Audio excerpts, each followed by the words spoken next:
Anak-anak, untuk hari ini kita akan melanjutkan pelajaran tentang ekosistem. Apa itu ekosistem? Apakah ada yang ingin ditanyakan dari pelajaran minggu lalu? Ada yang ingin bertanya? Tidak ada yang bertanya.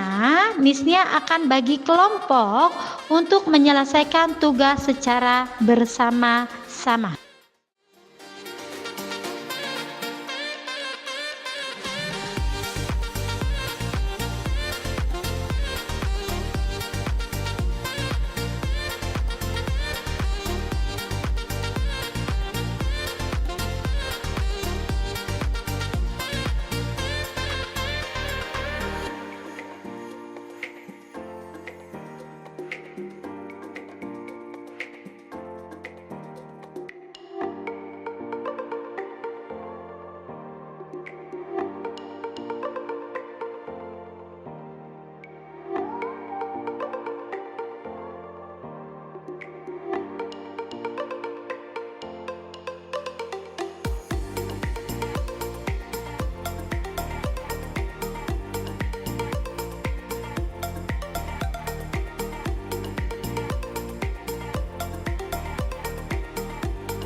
Berikut video pembelajaran yang akan kita saksikan bersama-sama. Wow! Ya, taman ini merupakan contoh ekosistem seimbang yang terdapat di alam liar. Betul, Kapten. Oh iya, Kapten. Ekosistem itu dikatakan seimbang apabila komponen-komponennya itu berjalan dengan lancar, Kapten. Ya, itu berarti tidak ada satupun komponen di dalamnya yang rusak. Begitu ya, Kapten? Iya, Alia, coba lihat di taman ini. Sudah lihat? Ya, di taman ini hewan-hewan dan tumbuhan di sini saling melengkapi. Betul bukan? Betul, Kapten. Nah, jika salah satu dari hewan atau tumbuhan yang ada di taman hilang dari ekosistem taman ini, maka akan timbul ketidakseimbangan ekosistem, Kapten. iya, ketidakseimbangan ekosistem dapat terjadi apabila salah satu komponen pada ekosistem tersebut rusak. Kerusakan pada ekosistem dapat terjadi secara alami maupun akibat perbuatan manusia. Iya, betul sekali. Kerusakan ekosistem secara alami dapat berupa bencana alam, misalnya gunung meletus, badai, banjir. Kegiatan manusia dapat juga mempengaruhi keseimbangan ekosistem loh. Benar, Kapten. Kegiatan yang memanfaatkan tumbuhan secara berlebihan dapat merusak keseimbangan ekosistem. Iya, jika terus dimanfaatkan berlebihan, maka akibatnya jumlah tumbuhan menjadi berkurang dan menjadi langka.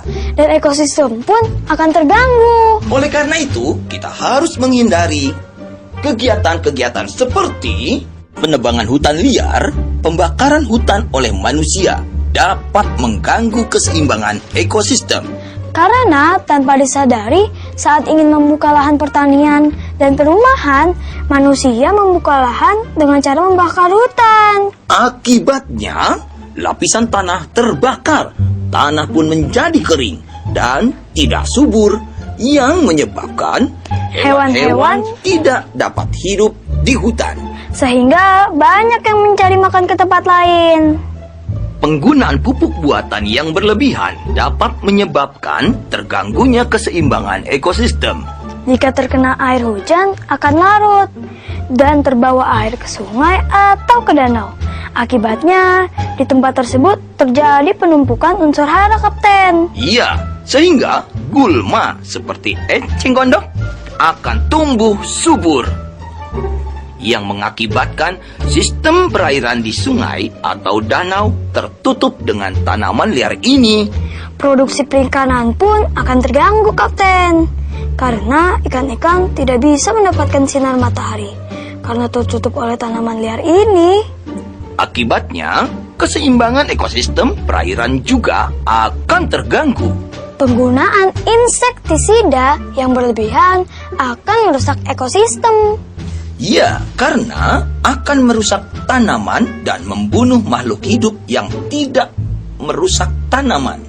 Pembangunan industri pabrik juga dapat mengganggu keseimbangan ekosistem.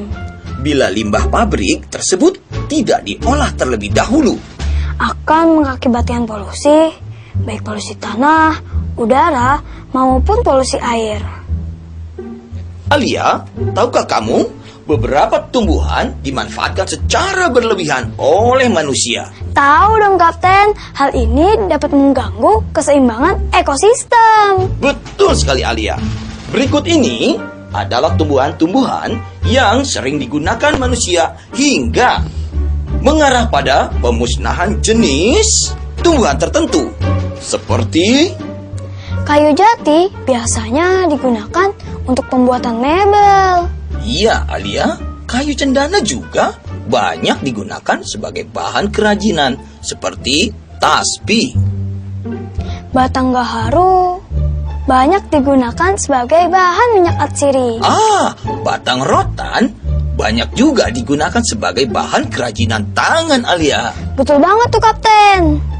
Agar keseimbangan ekosistem terjaga, maka kita harus melestarikan tumbuhan dengan cara seperti Tidak menebang pohon sembarangan dan mencabut tanaman sembarangan Kapten. iya, betul sekali Alia.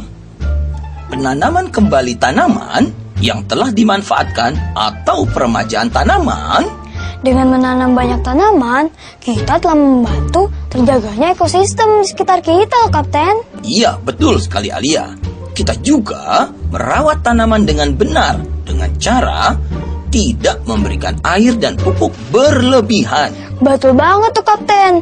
Jika berlebihan, dampaknya akan buruk. Iya, tentu saja.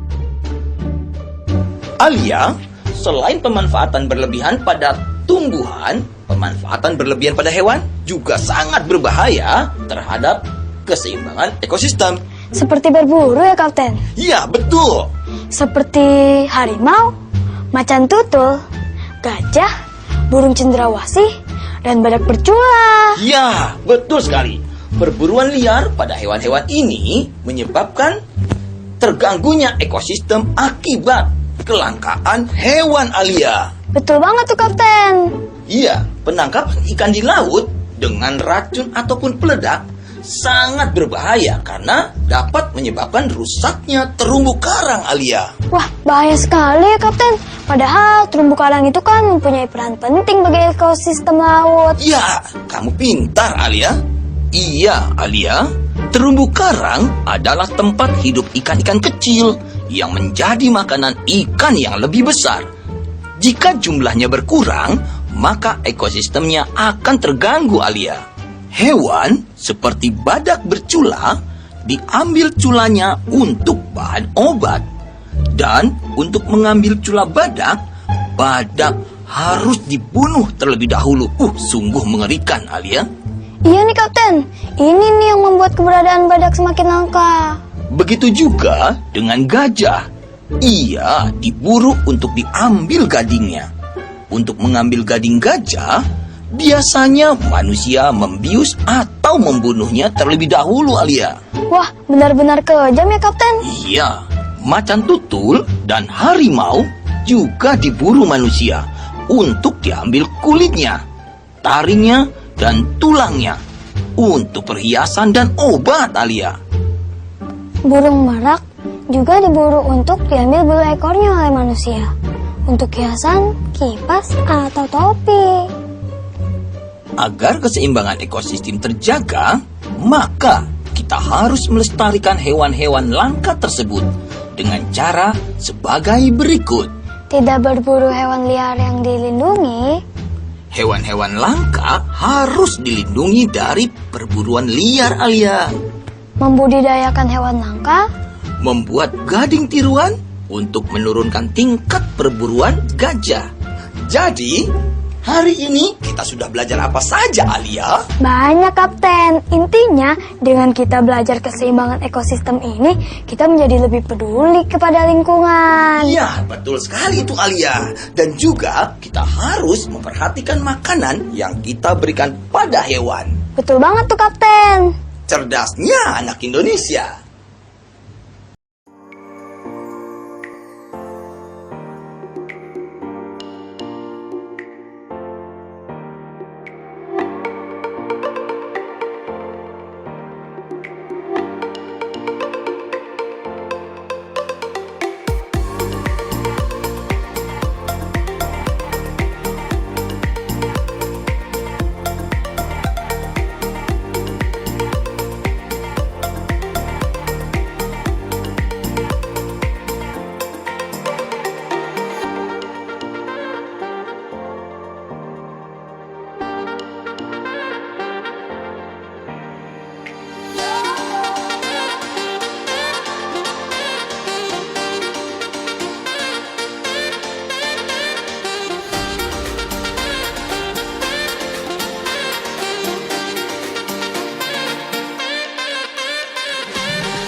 Berikut ini adalah contoh kegiatan pembelajaran berdiferensiasi yang dilakukan oleh anak-anak. Salah satunya ada yang membuat produk, ada yang sedang menganalisis, atau ada yang sedang berdiskusi bersama kelompoknya.